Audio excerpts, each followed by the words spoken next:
မင်္ဂလာပါရောင်းရင်တို့ဒီနေ့ကကောင်းသောတောက်ကြနေ့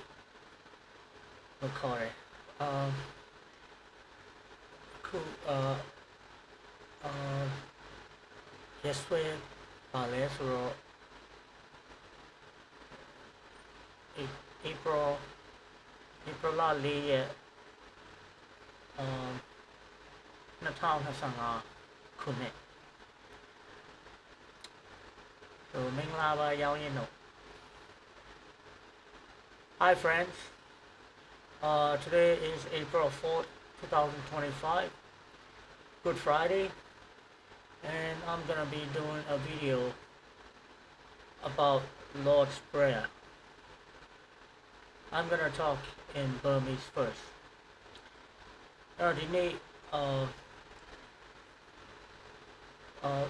The King Jesus season Tara Mudo Mitao Swing Women. The King Jesus season Tara Mudo Mita Mamalo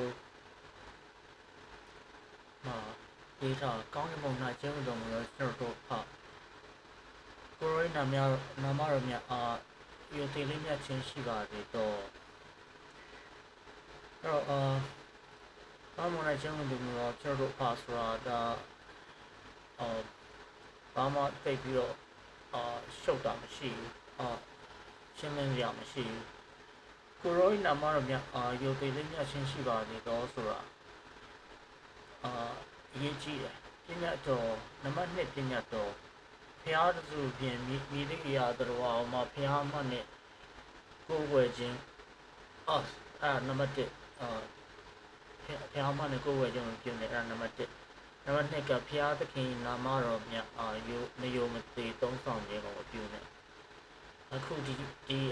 ခင်ယေရှုရှင်မှာထောင်းမြတ်တာမှာပဲအဲ့ပါနေဘာလဲဆိုတော့ဘာမှရှိရလို့ဘယ်သူမှမသိကြဘူးဘုန်းကြီးတွေ Christian ဒီ Catholic အသိတော်ဘုန်းကြီးတွေတော့မသိကြဘူးဒီမှာအရာကျမ်းစာကိုတက်ကြွလေးလာနှစ်ပေါင်းများစွာလေးလာပြီးတော့တရားဟောနေတဲ့တရားဟောဆရာဆိုတဲ့တခြားဂိုင်းခွဲပြောပုံကံဂိုင်းခွဲရသူတွေလည်းမသိကြဘူးခင်ယေရှုကပြောထားနံပါတ်1ဖျားသခင်ကိုချစ်ပါနံပါတ်2ချစ်ပါဆိုတာကိုယ်ဝိညာဉ်နှလုံးသားနဲ့အားလုံးအားလုံးကိုယဉ်ပြီးတော့ချစ်ပါအဓိကချစ်ပါဆိုတဲ့စကားလုံးအချစ်ဆိုတဲ့စကားလုံးပြောအဓိကနောက်နံပါတ်2ကိုယ်နာမှာရှိရဲ့အနာလူတွေကိုချစ်ပါအဲ့ပြောအချစ်ဆိုတာဘာလဲဆိုတော့အချစ်ဆိုတာယူသေးလေးစားမှုရှိခြင်းနဲ့အမှန်အမြဲတမ်းပြောဆိုခြင်းအမြဲတမ်းပြောအောင်ဘယ်သူမှမညာအောင်ဘယ်သူမှ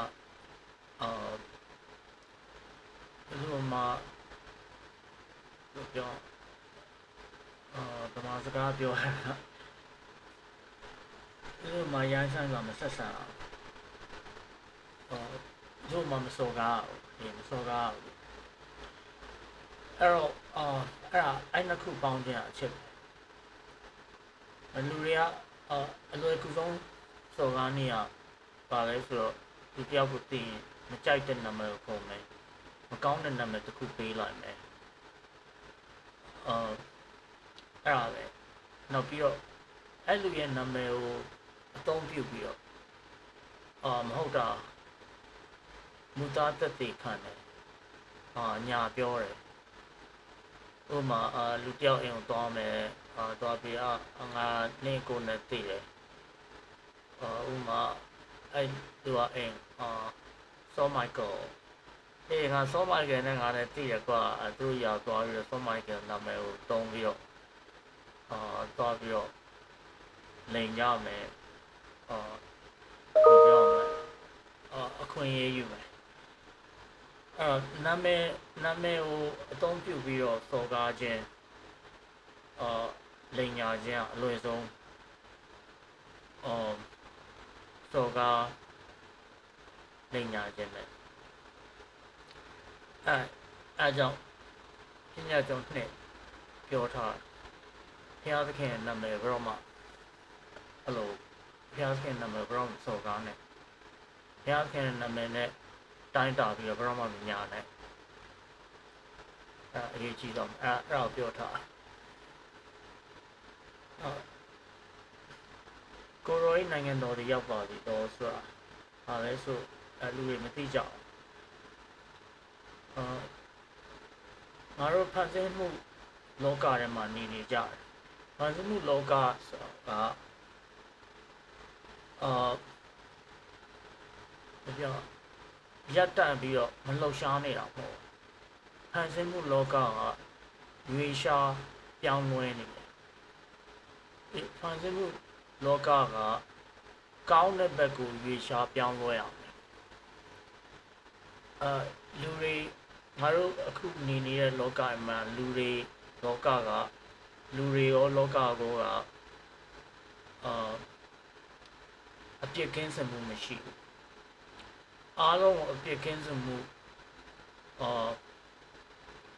အကောင်းဆုံးဘက်ကိုရောက်အောင်အဲ့ဒါကိုပြောထားဥပမာကလေးတယောက်လူတယောက်မွေးလာကလေးလေးကမစားရဘူးစကားမပြောရဘူးလမ်းမလျှောက်တတ်ဘူးဘာမှမလုပ်တတ်ဘူးဒါပေမဲ့အဲ့ကလေးလေးကဖြည်းဖြည်းချင်းအရန်တတ်တဲ့ပညာရှိဖြစ်လာမယ်အရန်အပြေးတန်နဲ့အပြေးသမားဖြစ်လာမယ်အရန်လက်ဝဲထိုးရတဲ့တိုင်းသမားလက်ဝဲသမားဖြစ်လာအဲ့တော့နောက်ပြီးတော့ဘုရားသခင်ပြောထားဒီလူတွေတယောက်နဲ့တယောက်ခရစ်ယာန်ဘာသာဝင်တွေကတယောက်နဲ့တယောက်ပူးပေါင်းဆောင်ရွက်ပြီးတော့ဘဝကိုအရှိကိုသွားမှာဘုရားကျောင်းသွားပြီးဘုရားရှိခိုးပြီးတော့အိမ်ပြန်ပြီးတော့အလုပ်သွားလို့ရှိရင်အလုပ်ကဘဝတစ်မျိုးဖြစ်သွားခရစ်ယာန်ဘဝမဟုတ်တော့ကျောင်းသွားလို့ရှိရင်ကျောင်းမှာဘဝတစ်မျိုးဘုရားကျောင်းသွားလို့ရှိရင်ဘုရားကျောင်းကဘဝတစ်မျိုးအဲ့အမျိုးဖြစ်နေပြီးတော့လူတွေကပုံနေကြကိုနာမည်ကိုဘဝနေလေကိုအနေဟိုကြောက်နေကြကြောက်နေတာရှိတယ်ပုံနေကြရှိတယ်ညာထားတာတွေကိုဝန်မခံမဲနဲ့ညာထားတဲ့အတွက်ကြောင့်ပုံနေရလည်းရှိအမျိုးရှိတယ်အဲ့ဒါတွေကိုဘုရားသခင်ကမကြိုက်ဘူးခရစ်ယာန်တွေစီးပွားရေးအတူတူလုပ်အောင်မယ်ဘဝကိုအတူတူပူပေါင်းပြီးတော့ရှေ့ဆက်အဲ့လို2ယောက်ပူပေါင်းမယ်3ယောက်ပူပေါင်းမယ်5ယောက်ပူပေါင်းမယ်10ယောက်ပူပေါင်းမယ်အများကြီးပူပေါင်းပြီးတော့နိုင်ငံတော်ဖြစ်လာဘုရားကိုရောနိုင်ငံတော်ရောက်ပါစေတော့ဆိုတော့အဲ့ဒါကိုပြောပြခရစ်ယာန်တွေအကုန်ပူပေါင်းပြီးတော့ဒီမိသားစုတွေကနေပြီးတော့မိသားစုတွေပူနိုင်ငံတော်ဖြစ်လာအဲ့ဒါကိုပြောပြတချို့နားမလည်တွေကငါတို့တည်လို့ရှိရင်နတ်ပြည်သွားဖို့သူပြောထားတာဖြစ်လိုက်အဲ့ဒါမဟုတ်ဘူးငါတို့ဘုရားသခင်နဲ့အမြဲတမ်းရှိနေအောင်မယ်ဘုရားသခင်ကိုအမြဲတမ်းဘုရားသခင်အတွက်အသက်ရှင်ရမယ်ဘုရားသခင်အတွက်ဘုရားအမြဲရှိခိုးရမယ်အဲ့မျိုးရှိတယ်ဒါပေမဲ့ငါတို့တိမ်မဘုရားသခင်နဲ့တွေ့ရမယ်ဆိုတော့စိတ်ဓာတ်နဲ့အသက်မရှင်အောင်ဘုရားသခင်ကငါတို့နဲ့အမြဲတမ်းရှိတယ်အဲ့ဘုရားသခင်ရဲ့နိုင်ငံတော်ဆိုတာတိမ်မနတ်ပြည်မှာဘုရားသခင်နိုင်ငံတော်မဟုတ်ဘူးဒီလူပြည်မှာနေနေတဲ့ဘဝကိုပြောနေတာကောင်းမွန်တဲ့ဖြစ်တဲ့ကဲဆိုမြေကြီးပေါ်၌ဒီမှာ glory အလိုတော်ဒီပြည့်စုံပါသေးတော့အဲ့ဒါဘာကိုပြောတာလဲဆိုတော့လူတွေကကုလုံးချင်အောင်ရှောက်လုပ်ကြကောင်းတာပဲဖြစ်ဖြစ်ဆိုးတာပဲဖြစ်ဖြစ်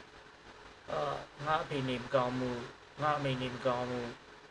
သူတိတ်ကနေပြီးသူမသေးအောင်ငါလုပ်ရမယ် ငါအဖေထောင်ကြလိမ့်မယ်ငါအမေထောင်ကြလိမ့်မယ်ငါအကူထောင်ကြလိမ့်မယ်ဒါမကောင်းဘူးအမှန်တရားကိုအမှန်တရားဆိုတော့ငါကြီးမဆိုင်ဘူးသူအသက်ခံရမယ်သူကျိုးဆွဲခံရမယ်သူထောင်ကြမယ်တွန်းကြမယ်ဘာဖြစ်ဖြစ်အမှန်တရားကိုငါကြီးမဆိုင်ဘူးငါအဖေတေးမှာငါမကြိုက်ဘူးငါအဖေဒုက္ခရောက်အောင်ကြိုက်အဲ့အမျိုးရှိတယ်ဒီအဲ့တော့ဖျားသခင်နင်းရဲ့အလိုတော့နင်းလုံးချင်အောင်ရှောင်းမလုံးဒီဘဝမှာလူဘဝမှာအသက်ရှင်နေတာဘုရားသခင်ကအလိုတော်ကပါလဲအမှန်တရားပါလဲအဲ့ဒါကိုအမြဲတမ်းရှောက်ဖို့အဲ့ဒါကိုပြောပြတယ်ကိုရိုးအလိုပေါ်ဆိုတာအဲ့ဒါကိုဘာမှမဖြစ်ဆိုနေကိုရိုးလိုပြောမှာလေနေညမပြတ်လို့ရှိတော့အစားစားတော့ကျွန်တော်တို့ကဒီနေ့ထိုက်နေနိုင်ပေးတော့အဲ့ဒါဘာပြောရလဲဆိုတော့လောကမကြည့်ရဘူးရောက်ရဲတင်းတိမ်မှာ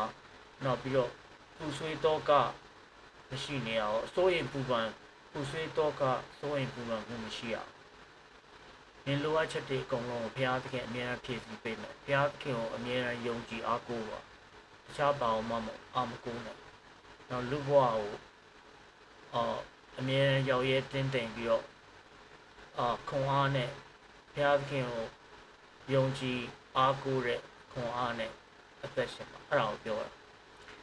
နောက်တစ်ခုပြောချင်တာလူတွေဘုရားသခင်ကိုယုံကြည်လို့ပြောကြတဲ့လူတွေကသူတို့ဘာပြောနေကြလဲဆိုတော့ဘုရားသခင်ကတကယ်ရှိရဆိုတော့ငါယုံကြည်တယ်လို့ပြောနေအဲ့ဒါမှားတယ်ဘုရားသခင်ရှိရဆိုတော့ယုံကြည်စရာမလိုအဲ့ဒါသိကိုသိရမယ်ဘုရားသခင်ငါတို့နားမှာရှိနေတာကိုမသိနိုင်တဲ့ဆိုရယုံကြည်မှုနဲ့လုပ်ရမယ်ဆိုတော့သူတို့ဘဝမှာအမှောင်ထဲရောက်နေလို့သူတို့အဖေမေကမသိဘူးစောက်ထဲကမသိဘူးသူများနဲ့စကားပြောနိုင်လို့လည်းမသိဘူးသူတို့ဘဝမှာမသိစိတ်ဓာတ်နဲ့အမှောင်နတ်ဆိုးရဲ့အမှောင်ဓာတ်ထဲကြာရောက်အဲကြောင့်သူတို့မှာဟိုဟာကိုယုံရမယ်တရားကိုယုံရမယုံနဲ့အမှန်တရားကိုအမြဲလက်တွေ့ရှာရမယ်ဘုရားသခင်ကသူ့ကိုယုံကြည်ပါလို့ပြောရဲဆိုတာသူ့ကိုယုံကြည်အားကိုးပါသူပြောမယ်သူလုပ်မယ်ဆိုတဲ့အရာတွေအကုန်လုံးက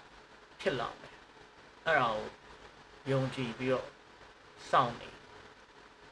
အဲ့ဒါကိုပြောတာသူလူပြည်မှာငါတို့နဲ့ရှိနေရဘုရားသခင်ကတကယ်ရှိတယ်နတ်ပြည်မှာရှိတယ်လူပြည်မှာရှိတယ်ဘုမှာရှိတယ်ဘုရားသခင်အသက်ရှိနေတယ်ဆိုတော့ယုံကြည်ပါလို့ဘုရားသခင်တစ်ခါမှမပြောဘူးဘုရားသခင်ကျမ်းစာထဲမှာဘယ်နေရာမှာဆိုဖတ်လို့ရှိရင်ဒီတမန်တော်တွေတပည့်တော်တွေပြော prophet ဘုရားသခင်ရဲ့လုပ်သားတွေအကုန်လုံးဘုန်းကြီးတွေလည်းပြောကြဘုရားသခင်အသက်ရှိတာအရန်သိကြပါတယ်ဘုရားသခင်ရှိရဆိုတော့ဘာမှငင်းခုန်စရာမလိုပါဘူးအဲ့လိုပြောပြီးစကားစပြောကြအဲ့တော့နင်တို့စိတ်ထဲမှာဘုရားသခင်ကအသက်ရှိရဆိုတော့ငါယုံကြည်ပါတယ်ဆိုတော့စိတ်ဓာတ်နဲ့အမြဲစကားလိုက်ပြောနေအဲ့ဒါကိုမြင်ပြင်နင်းညောင်ပြက်လို့ရှိလို့စားတော့ကနင်းထန်ပေးတော့ဆိုတော့လောဘမကြီးနဲ့နောက်ပြီးတော့ဒီကိုအတွက်နောင်ရေးအတွက်ပူပင်ပြီးတော့ဘဝကိုပတ်စံနောက်ကိုလိုက်ပြီးတော့ငရဲတော့ကားရဲမရောက်နေနဲ့နောက်ပြီးတော့တချို့လူတွေကကိုဘဝကိုလည်းမဟုတ်ဘူးနောင်သားတွေသူ့သားသမီးမြည်တွေအဲ့ဒါတွေချမ်းသာအောင်လဲပတ်စံနောက်ကိုတေအောင်လိုက်ရှာတယ်အဲ့ဒါလည်းမကောင်းဘူးအဲ့ဒါကိုပြောပြတယ်နေ့ညမပြတ်အလိုရှိတော့အစားအစာတော့ယနေ့နိုင်ပေးသနာပေါ့အဲ့ဒါကိုပြောတယ်ကျွန်တော်တို့ထိခိုက်ကျူးလွန်သူတို့အားကျွန်တော်တို့အခွင့်လွတ်တကယ်တော့ကျွန်တော်တို့အပြစ်တို့လည်းခွင့်လွတ်တော့ဘူးဒါခွင့်လွတ်ခြင်းတရားကိုပြောပြတယ်ခွင့်လွတ်ခြင်းတရားကဒီချစ်ချင်းတရားလိုပဲအခုငါတို့လက်ရှိဖြစ်ပြနေတဲ့ကာလမှာ နားမလဲတဲ့လူတွေအများကြီးပဲကမ္ဘာပေါ်မှာရှိတဲ့လူ90ရာခိုင်နှုန်း95ရာခိုင်နှုန်းတော့ဘုံကြီးတွေတော့မနားမလဲကြတော့အဲကြောင့်ခွင့်လွှတ်ခြင်းတရားဆိုတော့ပါလဲဆိုတော့ငါဒီမှာရှောက်ပြဖို့ပြင်ဆင်ထားဒါကျမ်းစာ Matthew ကျမ်းစာတွေ့လား Matthew 18ဗမာကျမ်းစာမရှိတော့မတတ်နိုင်ဘူးဒါပေမဲ့ငါဗမာလိုရှင်းပြမယ်ဒီရောက်သွားပြီလေ15ဟောဒီမှာအဲ့တော့အခုဖြစ်ပြနေတဲ့ငါတို့လက်ရှိကာလမှာနောက်ဆုံးကလူတွေကိုအထူးဖြင့် Christian ဘာသာဝင်တွေကိုဘုရားသခင်ရဲ့နောက်လိုက် Christian တွေကိုကြောက်အောင်ညာထားတယ်ဘယ်လိုပြောရမလဲကြောက်ညာထားတယ်ဆိုတော့ဗမာစကားငါဒီမှာစဉ်းစားနေတာ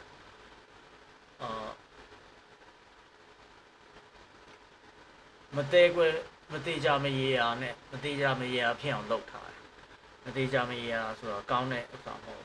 ဘုရားသခင်ဘယ်တော့မှမလုပ်ဟိုအောင်မသေးကွယ်မသေးကြမရေရာနတ်ဆိုအမြဲတမ်းလုပ်တယ်စကားတွေထဲမှာသူကလိန်ညာမှုတွေလက်ဖြောင်းမှုတွေထည့်ထားဘာဖြစ်လဲဆို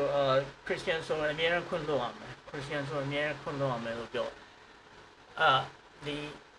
တချို့ဒီမကောင်းတဲ့လူတွေနတ်ဆိုးနောက်လိုက်တယ်အဲ့ဒါကိုသိတယ်သိတော့Christian တွေဆိုအနိုင်ကျင့်ဖို့သူတို့ဝင်မလိမ့်Christian ကိုပတ်စံသွားတောင်းမယ်တောင်းစားလုံးမယ်Christian ဆိုရင်ငါ့ကိုပေးရမယ်ပေးရလို့ရှိရင်ဒါနဲ့ Christian မဟုတ်ငါ့ကိုမတနာဘူးဒါမျိုးရှိတယ်ဒါမှမဟုတ် Christian ကိုငါသွားပြီးလက်သီးနဲ့ထုံသူပြန်ထိုးလို့မရဘူးဘာဖြစ်လဲဆိုတော့သူကငါ့ကိုခွင့်လွှတ်ရမယ်နောက်ပြီးတော့ Christian ကိုငါသွားပြီးတော့သူပစ္စည်းကိုဖျက်ဆီးလို့ရှိရင်လည်းသူကငါ့ကိုခွင့်လွှတ်ရမယ်အဲ့လိုမျိုးဒီကြောက်စရာကောင်းတဲ့ကျူးကျော်မှုတွေရန်ကားမှုတွေရန်စမှုတွေအဲ့ဒါတွေခရစ်ယာန်တွေကကြောက်နေကြကြောက်ပြီးတော့ပုံးနေရဘာဖြစ်လဲဆိုတော့ဒီမှာနားမလဲအဲ့မှာဖတ်ထားနင်းရဲ့ဒီအကိုဒီကောင်မောင်နှမအသင်းတူဒါခရစ်ယာန်ကိုပြောနေတာလူတိုင်းမဟုတ်ဘာဖြစ်လဲဆိုတော့ဒီမှာနောက်ဆုံးရေးထားတဲ့စာထဲမှာပါတယ်အဲ့ဒါကိုနောက်မှပြောပြမယ်အဲ့တော့ဒီတခြား Christian ဒီမိသားစုထဲမှာလည်းဖြစ်လိမ့်မယ်ကိုညီအကိုအရင်အမအရင်အဖေနဲ့အမေဒါမှမဟုတ်ဦးလေးအတော်အမျိုးထဲမှာဖြစ်လိမ့်မယ်ဒါမှမဟုတ် Christian ဘာသာတူချင်းအချစ်ဆိုတာနောက်တစ်ခုထပ်ပြောလာအောင်မယ်အဲ့ဘယ်သူနဲ့ပဲဆက်ဆံအကုန်လုံးတန်းတူဖြစ်အောင်ငါအဖေကိုငါဒီလိုဆက်ဆံမယ်ငါအကိုဆိုရင်ဒီလိုငါတငယ်ချင်းတို့နည်းနည်းလျှော့ပြီးချစ်မယ်အဲ့လိုလုပ်လို့မရအောင်အကုန်လုံးတန်းတူအချစ်ဆိုတာတရားမျှတခြင်းဆိုတာလည်းရှိအောင်တချို့လူတွေကငါခွေးကိုငါချစ်တယ်ငါခွေးထက်ငါရဲ့အိမ်နီးနားချင်းထက်ငါခွေးအောင်ငါထက်ပို့ပြီးတော့အရေးပါတယ်သူ့ကိုဆိုပက်လိုက်မယ်အဲ့လိုပက်လိုက်လို့လည်းမရအောင်အဲ့ကြောင့်ဒီညီကောင်မောင်နှမဆိုတာပြောနေတာဒါလူတွေအကုန်လုံးကိုပြောနေတာဘာသာတူတွေဘုရားသခင်ရဲ့နောက်လိုက်တွေခရစ်ယာန်တွေအကုန်လုံးကိုပြောနေတာအဲ့ခရစ်ယာန်တယောက်ကသူ့ရဲ့တခြားခရစ်ယာန်တယောက်ကိုအပြစ်ကျူးလွန်တယ်ဆိုရင်ဘယ်လိုလုပ်ရမလဲမရေးထားဘယ်လိုလုပ်သူစီကိုသွားပြီးတော့နင်ငါ့ကိုအပြစ်ကျူးလွန်တယ်သူ့ပြောနှစ်ယောက်တည်းသူနဲ့တယောက်ချင်းပဲတခြားသူဘာမှမလုပ်သူကလာပြီးတော့တောင်းပန်လို့ရှိရင်ဒါမှမဟုတ်သူကမတောင်းပန်ပဲလဲမတောင်းပန်လဲသူ့သွားပြောပြီးတော့သူကတောင်းပန်ရအောင်ပဲပြ ပြင်ဆင်ရမယ်တောင်းမှန်ပြင်ဆင်ရမယ်အဲ့ဒါမှခွင့်လွှတ်လို့ရတယ်မတောင်းမှမပြင်ဆင်ပဲခွင့်လွှတ်လို့မရဘူးမတောင်းမှမပြင်ဆင်ပဲခွင့်လွှတ်လို့ရှိရင်အကုန်လုံးအဲ့ဒါဒီအကုန်လုံးပျက်စီးကုန်လိုက်မယ်အကုန်လုံးမှားကုန်လိုက်အဲ့တော့အဲ့အပြစ်ကျူးလွန်ထားတဲ့သူကအဲ့အပြစ်ကျူးလွန်ထားတဲ့သူကနားထောင်လို့ရှိရင်ဒါသူ့ရဲ့အပြစ်ကိုဒါမှမဟုတ်သူ့ကိုနဲ့လို့ပြောကောင်းတဲ့ဘက်ကိုရောက်အောင်နဲ့ယူဆောင်နိုင်ပြီအဲ့ဒါကောင်းတယ်ဒါပေမဲ့အဲ့သူကနားမထောင်ဘူးဒါမှမဟုတ်သူနားထောင်ပြီးတော့ဖြစ်သွားပြီနောက်တစ်ခါထပ်လုပ်တယ်အဲ့ဒါဒီမှာမပါဘူးဖြစ်နေတယ်ဒီမှာရေးထားတာမှားနေတယ်ဒါဒီမှာရေးထားပြောထားတာသူနားမထောင်ဆိုလို့ရှိရင်ဘယ်လိုဆက်လုပ်အောင်လဲလို့ပြောတာအဲ့နားမထောင်တာလည်းမဟုတ်ဘူးနားထောင်ခဲ့ပြီးရင်လာမှနောက်တစ်ခုထပ်လုပ်မယ်အဲ့အပြစ်ကိုနောက်တစ်ခါထပ်လုပ်မယ်ဆိုလို့ရှိရင်လူတစ်ယောက်ဒါမှမဟုတ်နှစ်ယောက်ကိုခေါ်သွားပြီးတော့အဲ့ဒီတစ်ယောက်နှစ်ယောက်ကိုတက်တည်အဖြစ်လုပ်ပြီးတော့အပြစ်ခွင့်လွှတ်ခြင်းကိုပေးလာအဲ့ဒါကိုပြောဒါပေမဲ့အဲ့နောက်တစ်ယောက်ပြီးလို့ရှိရင်အဲ့နှစ်ယောက်တက်တည်နှစ်ယောက်ခေါ်ပြီးတော့နောက်တစ်ခါထပ်ဖြစ်တယ်ဒါမှမဟုတ်အဲ့လိုလည်းမရအောင်ဆိုလို့ရှိရင်ဒီမှာမှားနေပြန်နောက်တစ်ချက်ကဘုန်းကြီးကိုခေါ်သွားဘုန်းကြီးနဲ့တက်သိ2ယောက်နဲ့အခု3ယောက်ဖြစ်သွားပြီအဲ့သူနားထောင်မယ်သူအပြစ်ကိုအဘဖြစ်နေဝင်ခံတောင်းမှန်နဲ့ပြောင်းလဲသွားမယ်ဆိုရင်ကောင်းတယ်အဲ့ဘာမဖြစ်ဘူးဆိုလို့ရှိရင်ဖះเจ้าရဲ့အရှိမပြောရမယ်လူတွေအားလုံးရဲ့အရှိဖះเจ้าရှိမှာအဲ့ဒါပြောအဲ့ဒါမှဘုရားကျောင်းရှိမှမပြောလို့ရှိရင်ဒီမှာရေးထားမပါဘူးဖြစ်နေဒီကျမ်းစာအုပ်ထဲမှာလူတွေကအမျိုးမျိုးကျမ်းစာအုပ်ကိုရေးထားတာအမျိုးနဲ့တမျိုးမတူဘူးငါပြောတာကိုယုံဒီမှာငါအင်တာနက်ပေါ်ကနေပြီးတော့တွားပြီးရှာလိုက်တာတွေ့ရနဲ့ပဲပြောနေရတယ်ဒါပေမဲ့နောက်တစ်ဆင့်ကပါလဲဆိုတော့ဘုရားကျောင်းရှိမှတော့လုပ်ပြီးရင်သူဆက်ပြီးအပြစ်ကိုကျူးလွန်နေအဲ့အပြစ်လောက်ထားတဲ့အပြစ်အတိုင်းနဲ့ပြန်ကျူးလွန်နေတာမို့ကျူးလွန်တဲ့အပြစ်ကိုလည်းဝင်မခံဘူးဆိုလို့ရှိရင်တိုင်းပြည်တစ်ခုလုံးရှိမှာပြောလို့ပြောအဲ့အမှပြောလို့မရဘာဆက်လုပ်အောင်လဲနောက်တိုင်းပြည်တစ်ခုလုံးနောက်တိုင်းပြည်တစ်ခုရှိမှဆက်ပြောအောင်ပါအဲ့တော့အဓိကဘာဖြစ်နေလဲဆိုတော့အဲ့အခုငါတို့ဖြစ်ပြနေတဲ့ဒီကာလမှာပထမဆုံးအဆင့်ကိုတော့ဘယ်သူမှမရောက်ကြအောင်အပြစ်ကျူးလွန်သူတွေကသူတို့ကျူးလွန်တဲ့အပြစ်ကိုတယောက်ချင်းတော့ဝန်မခံဘူးသူအမားကိုငါတောင်းမှမှာငါမှားသွားတယ်ငါခွင့်မပါအဲ့လိုပြောတယ်လူနဲတယ်အခုမှားသွားလို့ရှိရင်သူများကိုအပြစ်ပုံချဖို့လူကများတယ်နောက်ကိုယ့်အပြစ်ကိုပြီးသွားလို့ရှိရင်ဖုံးကွယ်ထားမဲ့လူကများတယ်နောက်ကိုယ့်အပြစ်ကိုလာပြောတဲ့လူကိုရန်တွဲမဲ့လူကများတယ်အဲ့ငါတို့ဖြစ်ပြနေတဲ့အကြောင်းအဲ့တော့သခင်ယေရှုပြောထားတာအပြစ်ကိုခုနခါမဟုတ်ဘူးခုနခါနဲ့အခါ90မြောက်ပြီးတော့ခွင့်လွှတ်ပါဆိုတာအဲ့ဒီနံပါတ်ကိုရောက်ဖို့ခုနခါနဲ့အခါ90ဘယ်လောက်လဲ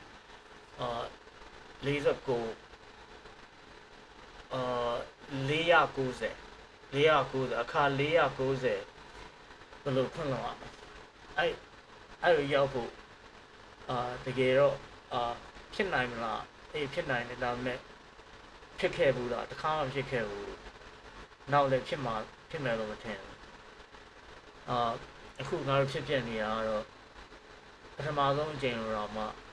အနိုင်ဖြစ်နေကြအဲ့ဒါကိုပြောနေတာအဲ့ဒါကိုငါပြောချင်တာအဲ့တော့ကျွန်တော်တို့ထိခိုက်ချုံလုံးသူတို့ကအခွင့်အရေးကျွန်တော်တို့ဖြစ်လို့ခွင့်လွှတ်တော်မူပါအဲ့တော့အဖြစ်ကျူးလွန်သူကခွင့်လွှတ်တောင်းပန်လို့ရှိရင်ခွင့်ကိုခွင့်လွှတ်ရခွင့်မလွှတ်လို့ရှိရင်ခရစ်ယာန်မဟုတ်ဘူးအဲ့ပြီးသွားပြီးတော့နောက်ဆက်ချင်းမှုရကျွန်တော်ပါဝင်ခြင်းမရှိသေးဘူးမကောင်းမြန်ကင်းဆိုတော့အဲ့မြန်မာလိုဘာသာပြန်ထားတာအရန်ရှုပ်ရှက်ခတ်တယ်အဲ့စာပိုက်ကဘာပြောနေတာဆိုတော့နတ်ဆိုးအကြောင်းပြောနေတာနတ်ဆိုးဝေဝေးရရှောင်းပါနတ်ဆိုးနတ်ဆိုးရဲ့လက်အောက်ကိုဖျားသခင်ငါတို့မကြောက်အောင်ငါတို့မကြရအောင်လို့ခုခံပါဖျားသခင်ကိုအမြဲယုံကြည်အားကိုးပါငါနတ်ဆိုးကငါတို့လာပြီးနှောက်ယှက်လို့ရှိရင်လည်းငါတို့ခုခံကာကွယ်ပေးပါအဲ့ဒါကိုပြောနေတာအဲ့ဒါကိုဗမာလိုပြန်လိုက်တာ English လိုပြောdeliver us from evil deliver ငါတို့ the evil ဆိုတာပါလေ evil တခါလေကြတချို့ဘာသာပြန်တာ evil one လို့ပြောတယ် evil one ဆိုတာဒီမကောင်းသူတယောက် evil one ဆိုတာနတ်ဆိုး Satan ဒါမှမဟုတ် devil ဘယ်မှာပြောနတ်ဆိုးဟုတ်တယ်အဲ့ဒါကိုပြောနေသူကလာပြီးတော့ငါတို့ဖြက်စီးမယ်ရန်ဆောင်မယ်မကောင်းကြံမယ်ဘာပဲလုပ်လို့သူ့ဝေးကနေရောက်နေအောင်လုပ်ပေးပါခုခံပေးပါစောင့်ရှောက်ပါအဲ့ဒါကိုပြောတာဒါပဲအာမင်ဆိုတာပါလေမသိတဲ့လူတွေပြောပြမယ်အာမင်ဆိုတာအဲ့ဒီတိုင်းပဲဖြစ်ပါစေဘုရားသခင်အဲ့ငါပြောတဲ့အတိုင်းပဲအဲ့လိုပဲဖြစ်ပါစေအဲ့ဒါကိုပြောတာအာမင်ဆိုတာ English စကားလုံးမဟုတ်ဘူးဒါ Hebrew စကားလုံးဖြစ်လိမ့်မယ်ဗမာလိုပြောပြီးသွားပြီပြောနေရင်ဖျားရှိခိုးကြောင့်မဲတော်သားတော်တန်ရှင်တော်ဝိညာဉ်တော်၏နာမတော်မြတ်နဲ့အာမင်ကောင်းမွန်တဲ့ခြင်းကိုတော်မူသောကျွန်တော်တို့ဖကိုရိုနာမတော်မြတ်ယုတ်တိလေးမြတ်ချင်းရှိပါသေးသောကိုရိုနိုင်ငံတော်သည်ရောက်ပါစေသောကောင်းမွန်တဲ့ဖြစ်တဲ့သို့မြေကြီးပေါ်၌တွင်လည်းကိုရိုလိုသည်ပြည့်စုံပါသေးသောငြိမ်းချမ်းပြလိုရှိသောအစားအစာတော်ကကျွန်တော်တို့ယနေ့၌ပင်ပေးနာတော်မူပါကျွန်တော်တို့ထိခိုက်ကျူးလွန်သူကကျွန်တော်တို့ခွင့်လွှတ်ခဲ့သောကျွန်တော်တို့ဖြစ်တို့လည်းခွင့်လွှတ်တော်မူပါနောက်ဆက်ရှင်မှုရတဲ့ကျွန်တော်တို့ပေါင်းခြင်းမရှိစေဘဲနဲ့မကောင်းမှုများနဲ့ကင်းလွတ်တော်စေတော်မူပါအာမင်မဲတော်တာတန်ရှင်တော်ဝိညာဉ်တော်၏နာမတော်နဲ့ Amen. Okay, I'm done talking in Burmese. Let's talk in English. So I'm gonna go over the Lord's Prayer or Our Father prayer, line by line, for Good Friday. Here it is. So let's pray first. In the name of the Father, of the Son, of the Holy Spirit. Amen. Our Father, who art in heaven, hallowed be thy name. Thy kingdom come, thy will be done on earth as it is in heaven. Give us this day our daily bread, and forgive us our trespasses, as we forgive those who trespass against us. Lead us not into temptation, but deliver us from evil. Amen. In the name of the Father, of the Son, of the Holy Spirit. Amen.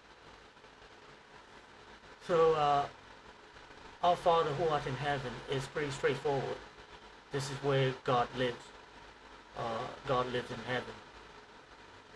God is alive, and so is being mindful of where God is. Hallowed be thy name. It means never insult God. Never insult God, and do not use God's name for anything that's wrong. Like, do not lie in the name of God, and do not do not lie in the name of God, and do not insult God. The best way for anyone to insult anyone is by calling somebody a name, some bad name, or lie to somebody. So that's where the hate is. When you lie and insult, you will fight. There's a possibility of war, destruction, and there's going to be death.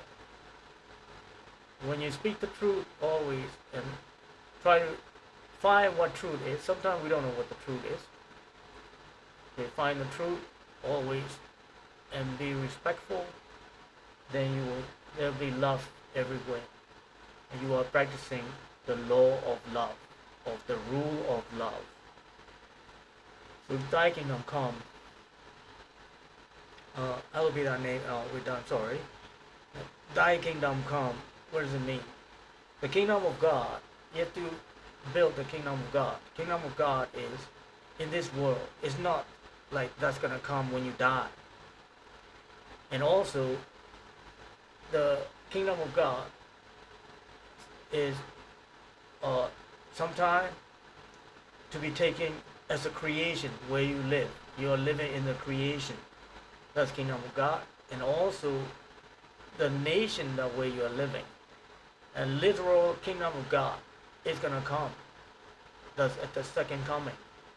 Second coming of Christ. So creation is not fixed. Creation is dynamic. Creation is moving towards perfection. Okay, you have to do what you can to contribute to move the creation towards the perfection. And you have to participate. And you have to unite with other Christians and live together, work together towards a Christian life and live for God. That means you have to work together, you have to study together, and you have to pray together, and you have to learn about God together.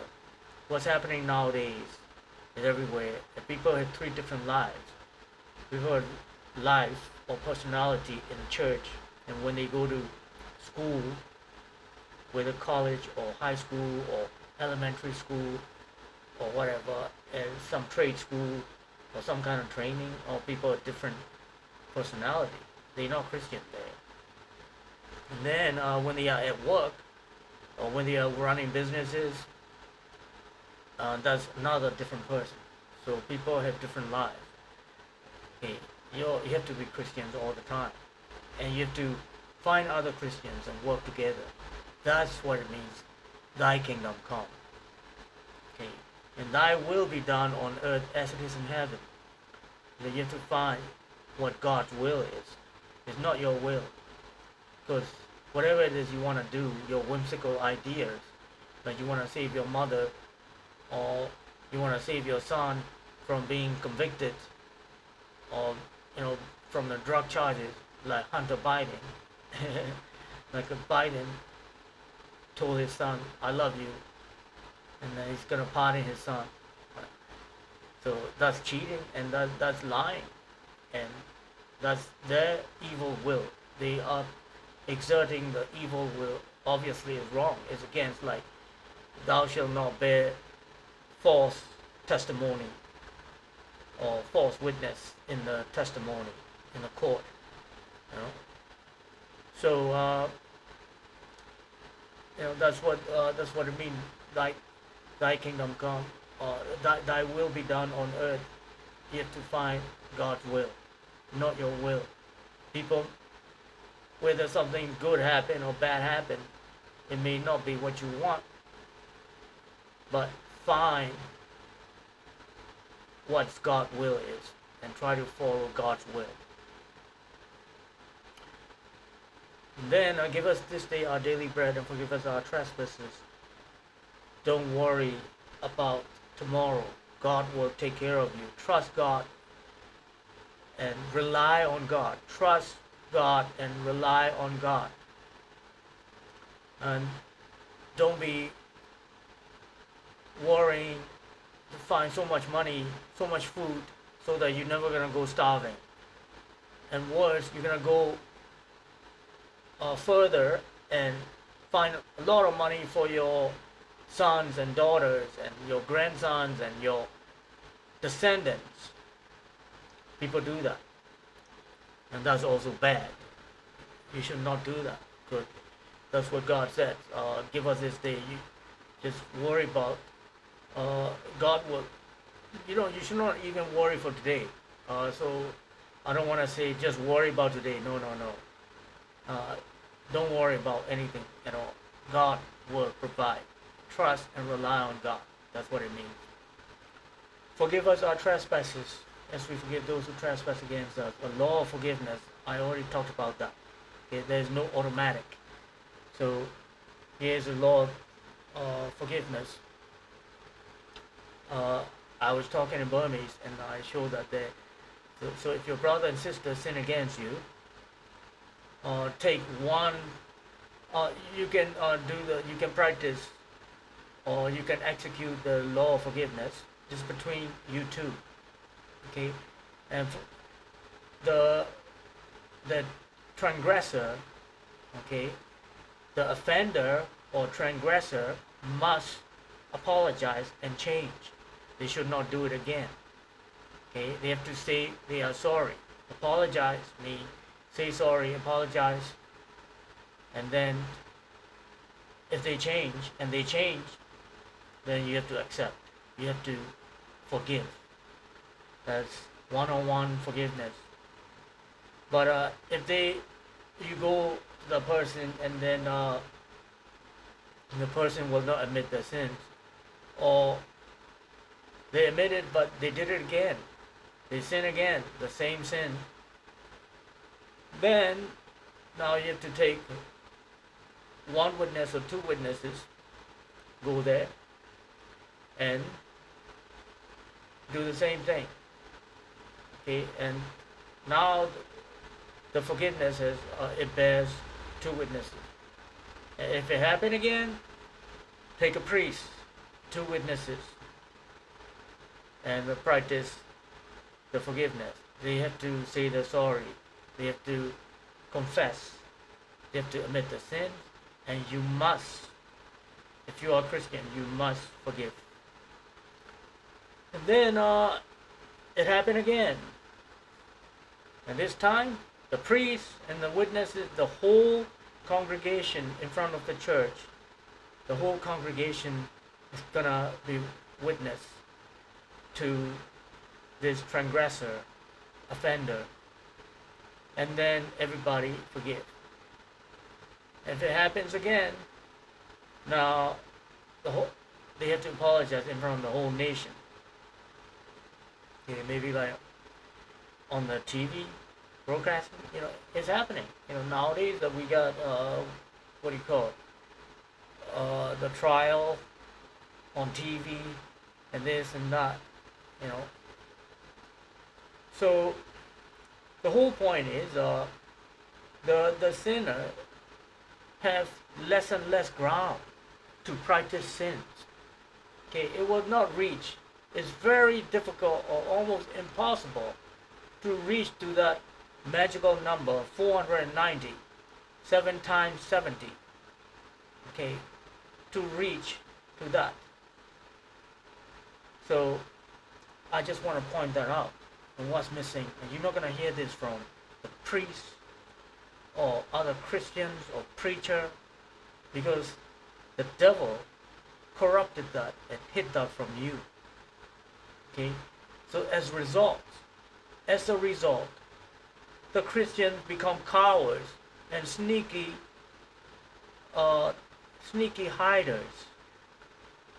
Sneaky people hiding in the dark because they're afraid that whoever is gonna destroy them, hit them, steal from them, beg from them, they always have to forgive or give up whatever they have. That's not the case. Okay, you have your rights, and this law protects you from all those evil ones.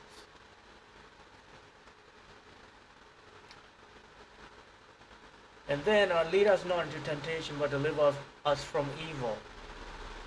is rely on God. Okay, please guard us from the devil. Fight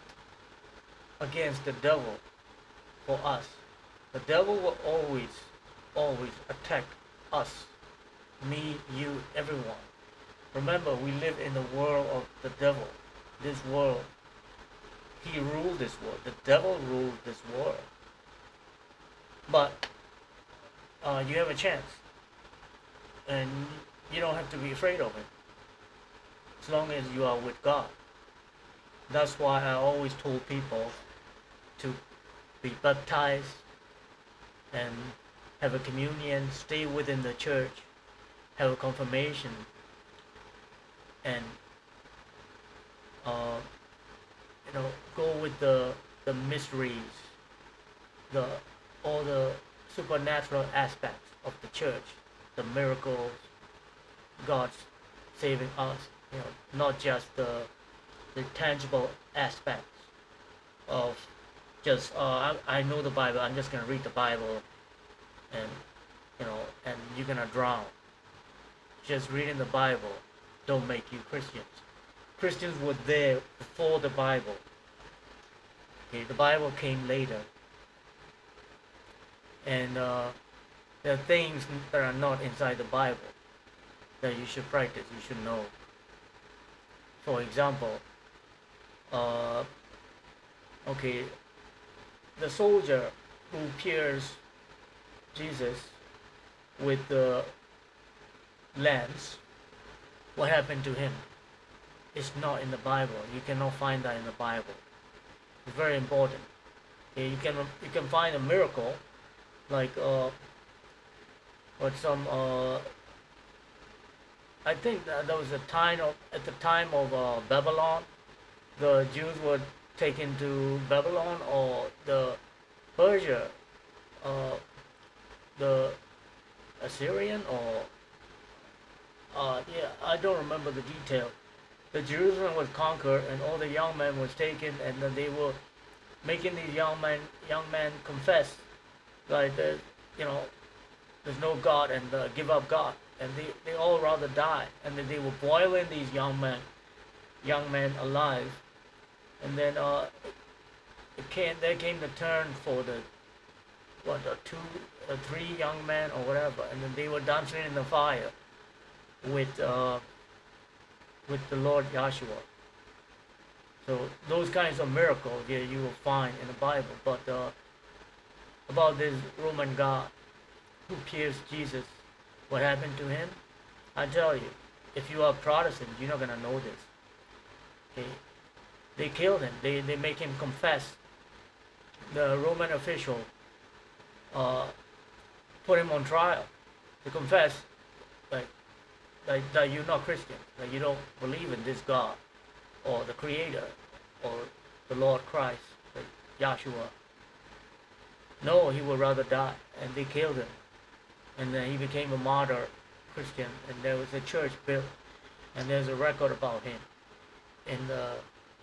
church. Church, I mean the Roman Catholic Church. Okay. Anything else besides the Eastern Orthodox, it's not church. Okay. So anyway, I'm gonna conclude my session for Good Friday, and that's my work for God. Alright, the final prayer. In the name of Father, Son, the Holy Spirit. Amen. Father, Lord God, thank you for everything I received from you. Make me an instrument to be able to lead and provide for the people I love. And lastly, love you, May. In the name of the Father, Son, the Holy Spirit.